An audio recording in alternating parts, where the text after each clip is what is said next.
These are unique optics on the trail today, aren't they? Yeah, well, Liz Cheney has really become a symbol of so many members of the Republican Party who have broken from the party solely because of Donald Trump and what he represents, and particularly his actions on January 6th in 2021. And so Harris is really touting this endorsement from her today, and probably the even bigger endorsement from her father, the former Vice President Dick Cheney. And really, this is an effort to rebuild the coalition that Biden had in 2020, which included independents, which included disenchanted Republicans. She is really seeking to rebuild that, and that is going to be crucial in those blue wall states of Wisconsin, Pennsylvania, Michigan, and Harris was supposed to be in Pennsylvania this week. She was not because of Hurricane Helene, and that has really disrupted this campaign schedule for both candidates, frankly. Interesting reminder from Jason Miller, of course, one of Donald Trump's political advisors. He retweeted Liz Cheney from back in the old days when it was still called Twitter. August 11, 2020. Liz Cheney wrote, "Kamala Harris is a radical liberal who would raise taxes, take away guns and health insurance, explode the size and power of the federal government." She goes on to say, "We won't give her the chance." Obviously, things have changed a lot in 4 years, but it does remind us they have nothing in common politically. Yeah, but Harris has also changed significantly. She's not the same candidate that she was in 2020. She's changed a lot of her positions, and that's in part because of her time serving as vice president and really shadowing Joe Biden, who was really seen as a centrist, someone who's really hailed for his time using bipartisanship on the Senate. So she has changed herself as well, and that also might be part of the reason why we're seeing Liz Cheney now endorse her and support her. You were with Joe Biden yesterday in the Carolinas surveying hurricane damage.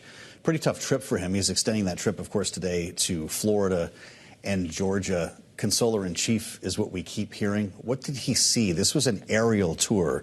It's not like he was on the ground with officials who are, in the process of this cleanup. What did the commander-in-chief see on this tour? Well, I think it's notable that he's doing these now 2 days in a row.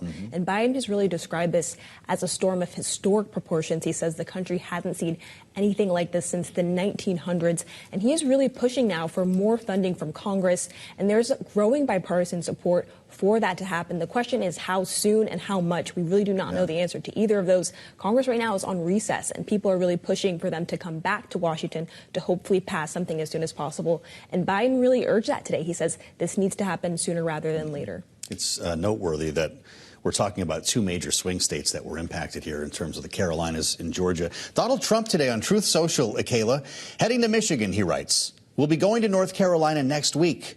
Date to be determined because I don't want to do anything that's going to interrupt their rescue efforts." I guess implying that Joe Biden and Kamala Harris are doing the same. But wasn't he in the storm zone earlier this week? Yeah, he was there in Georgia. He's really tried to make this hurricane a political issue. He's criticized the administration's response. He also seemed to imply that Governor Brian Kemp had not been in touch with Joe Biden. That turned out to not be the case. And really, most of the governors and officials on the ground have really been thankful for the quick response of the presidency. So there's no evidence quite yet that the federal response is lacking. Well, we'll keep tracking them on their tour here of the storm zone. Akayla, thank you so much. Bloomberg's Akayla Gardner covering the White House for us here on Bloomberg. We know President Biden was also briefed today on the widening war in the Middle East. As he departed for Florida, the president told reporters that the U.S. is discussing possible Israeli strikes on Iranian oil facilities. Listen.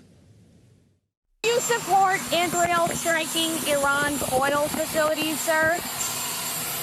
We're in discussion. After those comments, the price of oil jumping 5% on the news. For more, we're joined now by Nick Wadhams, who leads Bloomberg's national security coverage here in Washington. Nick, it's great to have you. Did he mean to say that? Did he plan to say that, I guess, when he walked out of the White House today? I don't think he planned to say it. I mean, what it says to me is that we are in a moment of such ferment and such touchiness where the president can essentially make, I mean, you can interpret that, viewers can interpret that however they want when they see a clip like that, but it feels very much like an offhand comment. I think what the president said, always a fool's game to try to get inside the head of the leader of the free world. But I think what he's indicating is essentially that the U.S. is in conversation with Israel about what happens now after that attack on Tuesday. And there are a lot of options on the table. He has said very clearly he would not support a strike on Iran's nuclear facilities. He did have some additional comments after he made that remark, suggesting that he's also a little bit wary. A strike on the energy infrastructure in Iran would send energy markets completely haywire. I mean, and he clearly realizes that. So But to me, when I see that, really just does show, I mean, we are on a knife's edge in the region. There's a lot of concern. Iran launched this attack. Israel is expected to respond in the coming days, and the U.S. is really trying to shape that to deter Iran, but to avoid even further escalation. So that's the challenge here. Wow, incredible. Israel did strike Lebanon overnight, striking Beirut. We're clearly seeing some kind of back and forth continue here with Hezbollah. We heard earlier today from the State Department spokesman Matthew Miller about the prospect of Israel now fighting on two fronts.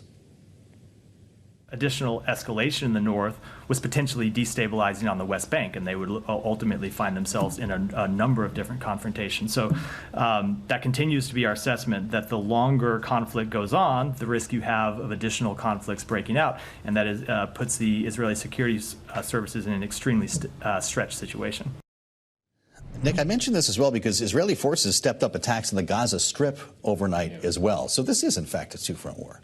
Yeah, I mean, Israel is doing exactly, frankly, what it said it was going to do and what the U.S. and many of its allies have really cautioned it against doing. So, I mean, what you're seeing here essentially is an Israeli government led by Prime Minister Netanyahu that is more or less completely disregarding the United States at this point. I mean, the U.S. has sought to exert some leverage to shape this. They were joined a call by the Group of Seven today calling for a de-escalation.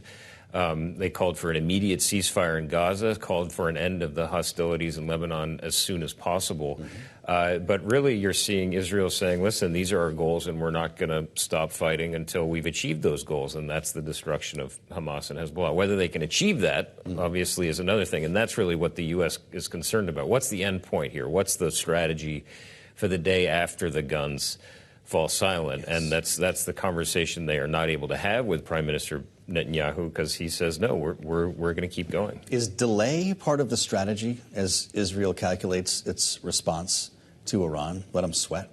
I mean, certainly they want to exert as much influence and, yes, keep Iran off balance as much as they possibly can. Yeah. But, I mean, you can be very sure the Israeli government, numerous officials said in no uncertain terms they will respond. And so I think what you're seeing now is trying to figure out how to strike that balance between, you know, listen, Iran just fired 200 ballistic missiles at us. We feel compelled to send a message in response and neutralize some of that threat. But, you know, Israel also does not want a massive war that pulls in the United States, that pulls in Iran and creates an even more difficult and violent situation than it already has. I mean, they've got war on two fronts.